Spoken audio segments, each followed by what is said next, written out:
Magandang umaga mga kapatid, ako po si Bril Montalvo ng News 5 Mindanao at nandito nga tayo ngayon sa isang gasolinahan dito sa Tibungco, Davao City kung saan isang grupo mula Cebu City ang namahagi ng free gasoline or libreng gasolina para sa ating mga ama na motorriders dito sa lungsod. Alas 6 pa lang kaninang umaga ay mahaba na ang pila dito ng mga riders. Aabot sa 2,600 liters ng gasolina ang ipamamahagi sa nasa higit 1,000 motorriders dito sa lungsod.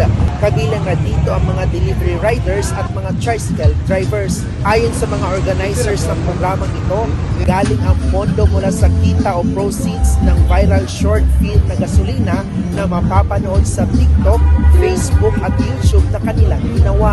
Nationwide umano ang kanilang pamamahagi ng libreng gasolina mula Luzon, Visayas at maging dito sa Mindanao.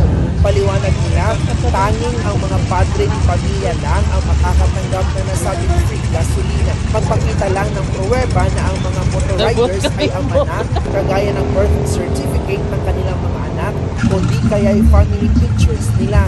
Nagpapasalamat naman ang mga riders sa lungsod dahil sa free gasolina ay pinamahagi sa kanila mula sa grupo galing Cebu. Yan muna ang latest mula dito sa Davao City. Muli ako si Bril Montalvo ng News 5 Mindanao.